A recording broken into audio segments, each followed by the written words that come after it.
Halo semuanya, saya Anindita Kalisa. Di sini saya akan membahas mengenai ragam disabilitas berdasarkan kategori utamanya, beserta juga dengan layanan kesehatan dan dukungan yang dibutuhkan. Untuk penjelasan berikutnya, mari simak video pada slide ini. Oke teman-teman, jadi ragam disabilitas itu terbagi menjadi beberapa kelompok. Kelompok yang pertama itu ada disabilitas intelektual dan perkembangan. Nah, pada kategori ini mencakup gangguan yang memengaruhi perkembangan fungsi otak sejak masa kanak-kanak. Nah, di kategori disabilitas intelektual ini juga terbagi menjadi beberapa jenis. Yang pertama itu ada intellectual disability. Nah, intellectual disability ini ditandai dengan adanya fungsi intelektual rendah, terus juga hambatan adaptasi dalam kehidupan sehari-hari, dan munculnya pada periode perkembangan.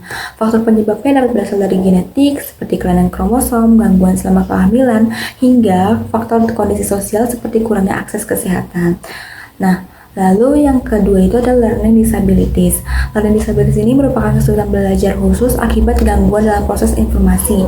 Misalnya seperti dysleksia, yaitu kesulitan membaca, dysgraphia, yaitu kesulitan menulis, dan developmental aphasia, yaitu hambatan dalam berbahasa. Nah, biasanya kecerdasan anak itu tetap normal, tetapi kemampuan akademik tertentunya menjadi terhambat. Lalu yang ketiga itu ada ADHD. Nah, ADHD ini ditandai oleh masalah perhatian, impulsivitas, dan hiperaktivitas. Anak yang terkena ADHD ini mudah terdistraksi, sulit fokus, dan juga kesulitan mengontrol perilaku. Lalu yang keempat ini ada Autism Spectrum Disorder atau ASD. ASD ini gangguan dalam komunikasi sosial, interaksi, serta pola perilaku yang terbatas dan berulang. Biasanya muncul pada tahun-tahun awal perkembangan. Lalu pada ragam yang kedua yaitu mengenai disabilitas sensorik. Kelompok ini mencakup hambatan yang memengaruhi fungsi indera, terutama pendengaran dan pengetahuan, yang terbagi lagi menjadi dua jenis, yaitu tunarungu dan tunanetra. Pada tunarungu ini ada beberapa jenisnya lagi. Yang pertama itu ada deaf, di mana individu tersebut kehilangan pendengaran berat sampai total dan tidak mampu memproses bahasa lisan. Lalu yang kedua itu ada hard of hearing. Di sini individu masih ada sisa pendengaran dan namun dia sering membutuhkan alat bantu dengar. Nah, kategori-kategori lainnya itu ada congenitally deaf, dan ini tuh terjadi ketika memang dilahirkan ataupun sejak lahir dengan kondisi tunarungu seperti itu. Nah, lalu ada epitheliously deaf, di mana ini terjadi setelah bayi itu lahir. Lalu yang ketiga ini ada prelingual. Di sini itu terjadi sebelum di tahap masa speech dan language. Lalu yang keempat itu ada postlingual. Ini terjadi setelah tahap pemrosesan bahasa dan juga tahap berbicara itu telah lewat gitu. Nah, selain faktor medis, hambatan juga muncul bila lingkungan kurang menyediakan bahasa isyarat atau komunikasi verbal. Nah, lalu yang kedua ini ada tunanetra. Di tunanetra ini, individu mengalami hambatan penglihatan meski sudah diberikan alat bantu.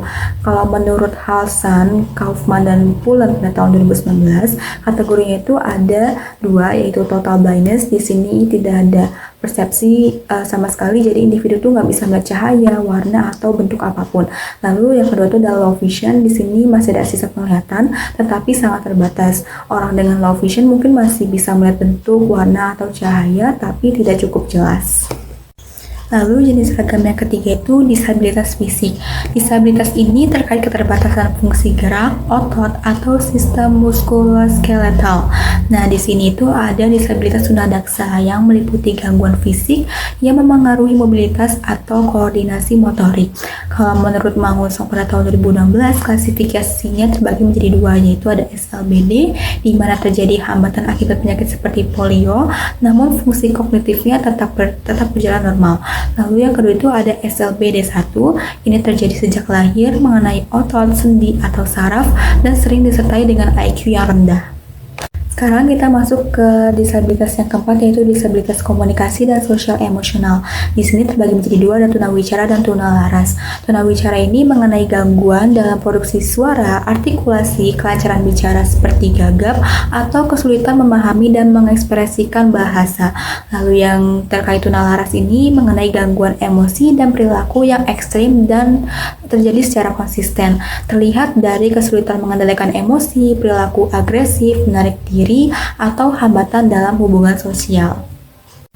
Lalu yang kelima ada gifted atau anak berbakat.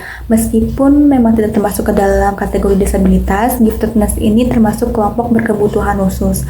Anak dengan IQ sekitar 125 sampai 140 atau lebih menunjukkan kemampuan belajar cepat, kreativitas tinggi, dan potensi akademik luar biasa.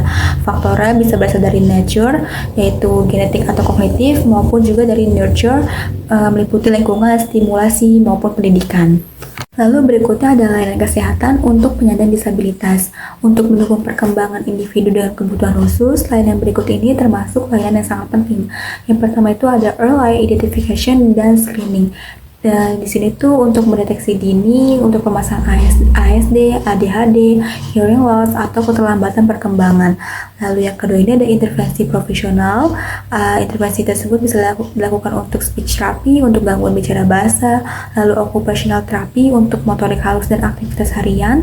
Yang ketiga itu ada fisioterapi untuk hambatan fisik, dan yang terakhir itu bisa dengan behavioral therapy seperti ABA untuk ASD. Nah, yang ketiga ini ada assistive devices. Di sini termasuk alat-alat yang bisa membantu keseharian mereka, seperti dengan alat bantu dengar, cochlear implant, white cast, kursi roda, dan alat komunikasi alternatif atau AAC. Lalu yang terakhir ini bisa melalui educational and social support, meliputi pendidikan yang inklusif, guru pendamping khusus, modifikasi kurikulum, dukungan keluarga dan komunitas, serta fasilitas publik yang aksesibel.